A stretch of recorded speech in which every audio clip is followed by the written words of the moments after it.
नमस्कार दोस्तों, मास्टर मिलान चैनल में आपका स्वागत है। और आज हम एक ऐसी कहानी की तह में उतरेंगे जो पूरी दुनिया की नींद उड़ा सकती है। आज हम जानेंगे क्या इजराइल और ईरान की जंग तीसरे विश्व युद्ध की शुरुआत है। इस वीडियो में हम उन रहस्यों और साजिशों की परतें खोलेंगे जिन्हें मीडिया अक्सर छुपा लेता है। यह कहानी सिर्फ दो देशों की नहीं बल्कि उस डर और दौलत की है जिसके लिए दुनिया दांव पर लग जाती है। तो वीडियो को लाइक करें, शेयर करें और चैनल को सब्सक्राइब करना ना भूलें। चलिए शुरू करते हैं इस सस्पेंस से भरी जंग की असली कहानी। तारीख 15 अप्रैल 2025। रात के अंधेरे में इजरायली F-35 विमानों ने ऑपरेशन राइजिंग लाइन शुरू किया। इजराइल का दावा था कि यह हमला देश को बचाने के लिए जरूरी था, लेकिन क्या यह सच था? कुछ का मानना था कि यह हमला घरेलू राजनीति का नतीजा था, एक कमजोर सरकार को बचाने की चाल। हर बम शांति की उम्मीदों को भी तोड़ रहा था। सवाल था, डर या राजनीति? ऑपरेशन की डिटेल्स छुपाई गई, लेकिन पर्दे के पीछे एक और कहानी पल रही थी। डर, धोखा और गहरी साजिश। क्या इजराइल ने वाकई खतरा टाला या एक नया जिन्न बोतल से बाहर निकाल दिया? इजराइल के हमले के बाद तेहरान में गुस्सा फूट पड़ा। ईरान ने बदले की कसम खाई। 72 घंटों के भीतर ईरान की IRGC ने फतह और शहाब मिसाइलें इजराइल पर दागी। तेल अवीव, हाइफा, यरूशलेम, हर जगह सायरन बजने लगे। लोग बंकरों में भागे। इजराइल का आयरन डोम मिसाइलें रोकने की कोशिश कर रहा था, लेकिन हमला इतना बड़ा था कि उसकी सीमाएं दिखने लगी। कुछ मिसाइलें शहरों में गिरीं और इजराइल का सुरक्षा का भ्रम टूट गया। यह सिर्फ सैन्य जवाब नहीं बल्कि मनोवैज्ञानिक हमला था। ईरान ने दुनिया को दिखा दिया कि वह चुप नहीं बैठेगा। अब यह लड़ाई सिर्फ जमीन पर नहीं बल्कि दिलों में बसे डर की भी बन चुकी थी। इस जंग के बीच सबसे बड़ा डर था परमाणु बम। ईरान का दावा था कि उसका परमाणु कार्यक्रम शांतिपूर्ण है, लेकिन शक गहराता गया। खुफिया रिपोर्ट्स के मुताबिक ईरान यूरेनियम एनरिचमेंट तेज कर चुका था और ब्रेकआउट टाइम के करीब था। IEA के निरीक्षकों को कई साइट्स पर जाने से रोका गया और सैटेलाइट तस्वीरों में असामान्य गतिविधियां दिखीं। क्या ईरान वाकई बम बना रहा था या सिर्फ दुनिया को डराकर अपनी स्थिति मजबूत कर रहा था? एक छोटी सी गलती अब पूरी दुनिया को तबाही के कगार पर ला सकती थी।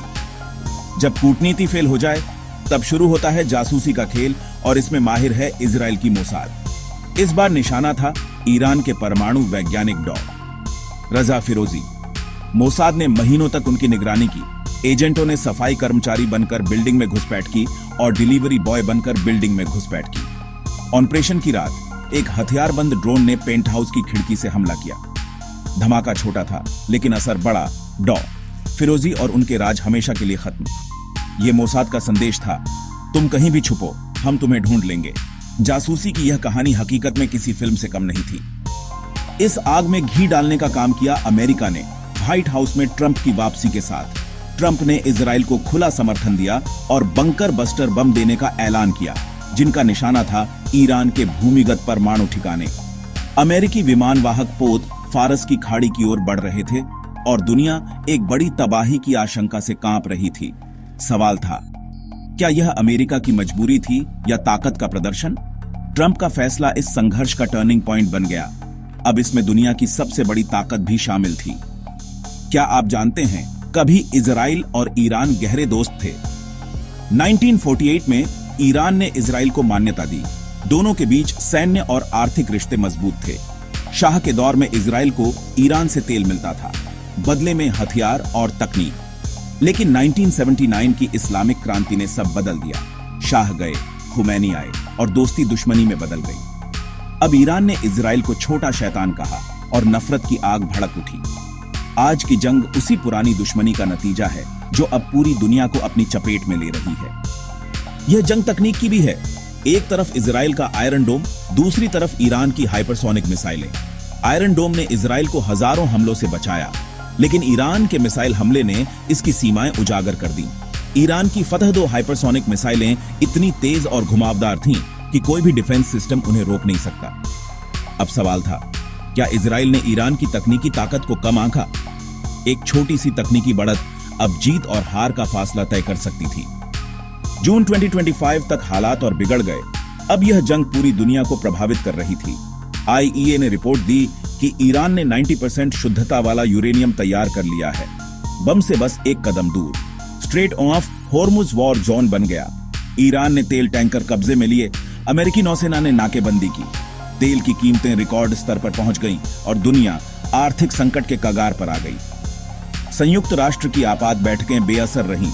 रूस चीन पर्दे के पीछे ईरान को समर्थन दे रहे थे। दुनिया एक ऐसे मोड़ पर थी जहां से आगे सिर्फ तबाही का अंधेरा था। बमों के बीच एक और जंग जानकारी की। मेनस्ट्रीम मीडिया अपनी अपनी कहानी दिखा रहा था, सच्चाई कहीं खो गई थी। मीडिया ने चुनिंदा खबरें दिखाई, असली नुकसान और आम लोगों की तकलीफें छुपा लीं। अमेरिका के बमों की ताकत तो दिखाई, लेकिन अंतर्राष्ट्रीय कानूनों का उल्लंघन नहीं बताया। सोशल मीडिया पर आम लोग, पत्रकार और एक्टिविस्ट असली तस्वीरें और वीडियो सामने ला रहे थे। यह एक ऐसी जंग थी जहां हर लाइक और शेयर सच्चाई को सामने लाने की कोशिश थी। तो दोस्तों, अब सवाल वही है, क्या ईरान झुकेगा या अमेरिका इजराइल मिलकर उसे रोकेंगे? इस जंग में कोई असली विजेता नहीं होता। सबसे बड़ी कीमत आम लोगों को चुकानी पड़ती है। अगर यह आग फैली तो इंसानियत का भविष्य झुलस जाएगा। क्या कूटनीति से यह जंग रोकी जा सकती है या हम तीसरे विश्व युद्ध के मुहाने पर हैं? अपनी राय नीचे कमेंट करें। क्या आप मानते हैं कि बातचीत से हल निकल सकता है? वीडियो पसंद आया हो तो लाइक, शेयर और सब्सक्राइब करें। मिलते हैं अगले वीडियो में। जय हिंद।